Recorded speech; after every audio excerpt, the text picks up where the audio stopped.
Bakal calon presiden baca pres dari Koalisi Perubahan Anies Baswedan menyebut, pemerintah harus menggunakan akal sehat dan data setiap membuat kebijakan. Apabila demikian, menurutnya, pemerintah tidak perlu marah ketika masyarakat menyampaikan kritik.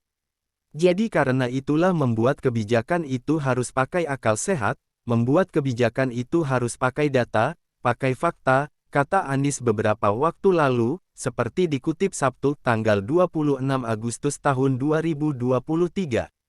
Pemerintah kata dia justru dapat menggunakan data dan fakta itu untuk menjawab kritik. Kalau ada kritik itu sebetulnya public education, karena yang berada di pemerintahan itu kalau dikritik dia harus menjawab. Dan jawaban dia itu didengarkan oleh publik. Ketika jawabannya bagus dan benar, publik akan percaya, sambungnya. Pernyataan Anies ini sontak mendapatkan respons dari dua partai pendukung pemerintah, yakni Partai Gerindra dan PDIP. Wakil Ketua Umum Partai Gerindra Habibur Rahman meyakini, pemerintah Presiden Joko Widodo sudah menggunakan akal sehat ketika membuat kebijakan. Apa yang disampaikan Pak Anies itu adalah hal yang normatif dan memang itu juga yang sudah dilakukan oleh pemerintah Pak Jokowi selama ini, kata Habibur Rahman. Dia mengatakan kebijakan yang didasarkan akal sehat itulah yang menjadi penyebab tingkat kepuasan masyarakat terhadap Presiden Jokowi tinggi di berbagai survei. Kebijakan-kebijakan Pak Jokowi tentu disusun dengan akal sehat.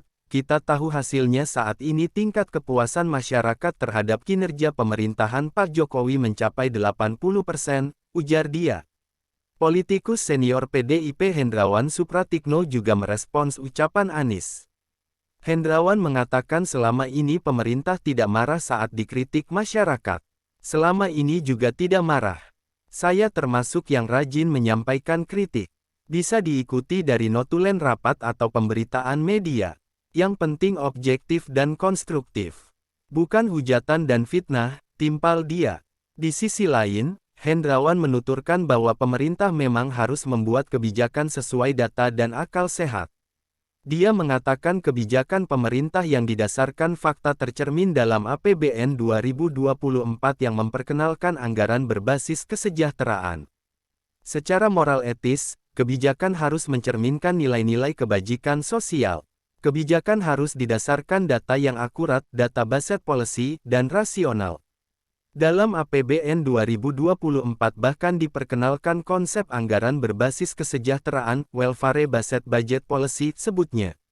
Untuk membuat anggaran menjadi lebih efektif, Hendrawan mengatakan pemerintah perlu memiliki sistem integrasi data. Dia mengatakan jangan sampai anggaran menjadi tidak efektif karena data yang abal-abal. Ketika terjadi penyimpangan anggaran, kata dia, maka harus dihukum tegas. Jangan sampai anggaran tidak efektif karena data amburadul atau abal-abal. Penyimpangan anggaran karena permainan dan manipulasi data harus diberi sanksi hukum yang berat, ujar dia.